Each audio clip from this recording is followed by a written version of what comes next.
जय जिनेन फ्रेंड्स। कहानी की श्रृंखला में आज की कहानी है कलावती महासती की कहानी। 16 महासतियों में कलावती महासती का वर्णन आता है। उज्जैन नगर की बात है। वहाँ के राजा का नाम था शंख राजा। उनकी रानी का नाम था कलावती रानी। दोनों में स्नेह मोह कूट कूट के भरा हुआ था। राजा एक पल भी रानी के बिना रह नहीं पाता था। एक समय की बात है, रानी गर्भवती थी और रानी के मायके से विजय सिंह नाम के उनके भाई आए और उन्हें मायके ले जाने के लिए राजा से विनती करने लगे। तब राजा ने यह कहते हुए साफ इनकार कर दिया कि रानी के बिना मेरा जीना मुश्किल है। तो अब राजा थे, राजाज्ञा को कौन टाल सकता है। तो फिर विजय सिंह रानी के पास गए, जहाँ रानी अपने एकांत में बैठी थी। तब रानी को जय सिंह ने एक उपहार दिया। उसे रानी ने एकांत में ही खोला और उसमें से रत्न जड़ित मूल्यवान हीरे जवाहरात लगे हुए 2 कंगन थे। रानी उन्हें पहनकर बहुत खुश हुई। अब एक दासी आई। दासी ने पूछा, रानी साहिबा, ये इतने मूल्यवान कंगन आपको किसने दिए हैं? तब रानी ने कहा कि यह मेरे प्रियजन ने दिए हैं। ये सारा वार्तालाप राजा सुन लेते हैं। राजा के मन में रानी के प्रति शंका उत्पन्न हो गई और वो शंका धीरे धीरे घृणा में और क्रोध में बदल गई। राजा सोचने लगा कि मेरे सिवाय रानी का प्रियजन और कौन हो सकता है। सोचते सोचते राजा का क्रोध बढ़ता गया। पूर्व जन्म के कुछ कर्म ऐसे उसमें मिले कि वह राजा को आज्ञा देनी पड़ी अपने सेवक को कि रानी को जंगल में ले जाओ, उसे काले कपड़े पहनाओ और उसके दोनों हाथ कंगन सहित काट कर मेरे पास ले आओ। सेवक राज आज्ञा का पालन करने के लिए विवश था। वह रानी को काले कपड़े में जंगल में ले जाता है और एकांत में उसको वहाँ पर छोड़ देता है अकेला। और फिर रानी पूछती है कि क्या हुआ, तुम ऐसा क्यों कर रहे हो? तब सेवक सारी बातें बताता है कि रानी साहिबा, मुझे क्षमा कीजिए, ये राजा की आज्ञा है कि मैं आपके हाथ कंगन सहित काट कर उनके समक्ष पेश करूं। तब रानी को बहुत रोना आता है, पर रानी चूँकि राज आज्ञा थी और रानी बहुत दयावान थी, धार्मिक थी। तब रानी ने सोचा कुछ ना कुछ इसमें बात ज़रूर होगी, वरना इतना मुझे चाहने वाले, मेरे ऊपर इतना प्रेम रखने वाले राजा इस प्रकार आज्ञा क्यों देंगे। तो रानी सेवक को बोलती है, ठीक है, आप मेरे हाथ काट लीजिए। तब सेवक के हाथ कांपने लग जाते हैं। सेवक रानी के हाथ काट नहीं पाता है।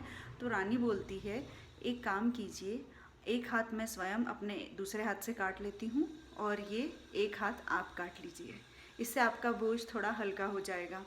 सेवक रोते रोते उनका एक हाथ काट के और एक हाथ रानी ने जो खुद काटा था वो दोनों ले जाता है और रानी को वहीं पे छोड़ देता है।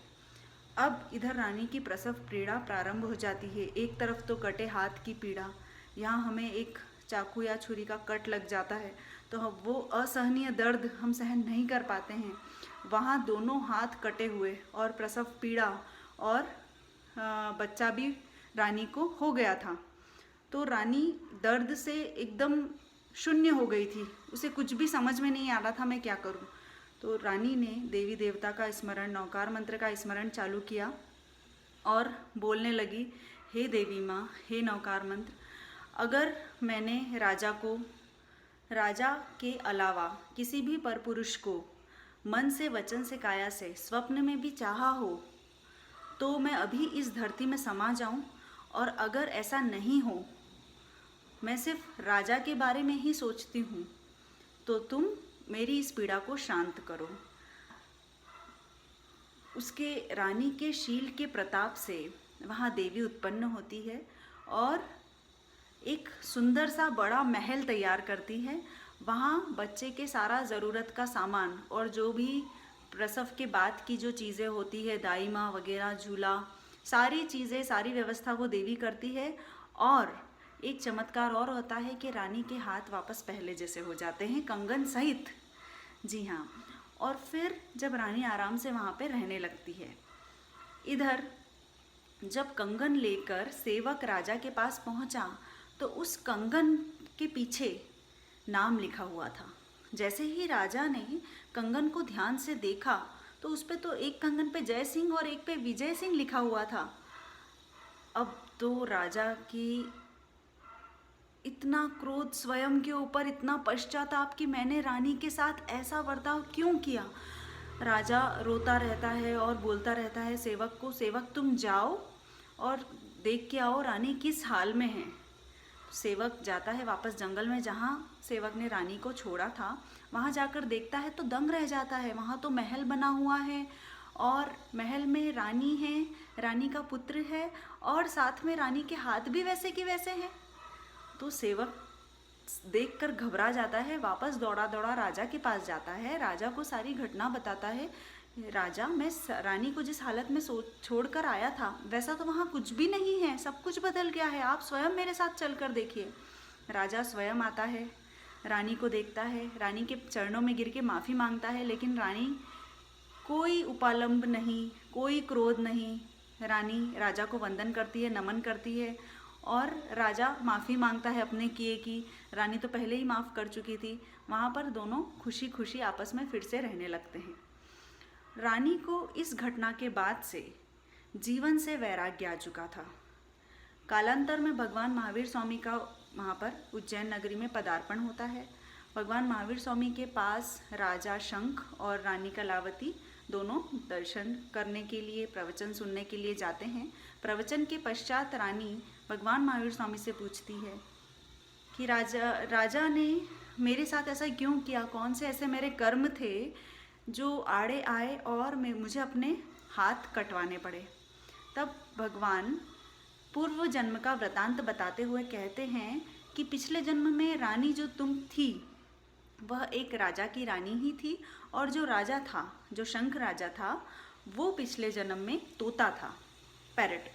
तो वो जो तोता था वो दिखने में बहुत सुंदर था, उसके पंख बहुत प्यारे थे, अद्वितीय तोता था, जैसा इस संसार में कोई दूसरा तोता होगा ही नहीं।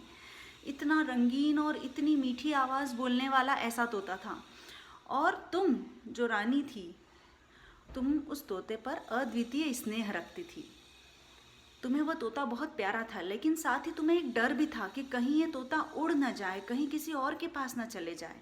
सोचते सोचते, डरते डरते एक दिन तुमने सोचा कि क्यों ना इस तोते के पंख काट दिए जाएं, तो ये तोता उड़ भी नहीं पाएगा और ये हमेशा के लिए मेरा ही हो जाएगा। ऐसा सोच के, मन से ऐसा सोचा, बोला और वचन से बोलकर काया से तुमने ऐसा किया। तो जो मन वचन काया से तुमने जो पाप किया वही डिक्टो राजा के मन में भी आया, कारण निमित्त जो भी हो, लेकिन राजा ने भी वही की वही किया और तुमको अपने हाथ कटवाने पड़े। जैसा तुमको तोते पर मोह था वैसा ही राजा को तुम पर मोह था। जैसे तुम्हें डर लगा वैसे ही राजा को डर लगा और इसलिए तुम्हें कोई और देख ना ले, इसलिए राजा ने तुम्हारे हाथ कटवा के जंगल में एकांत में छोड़ दिया।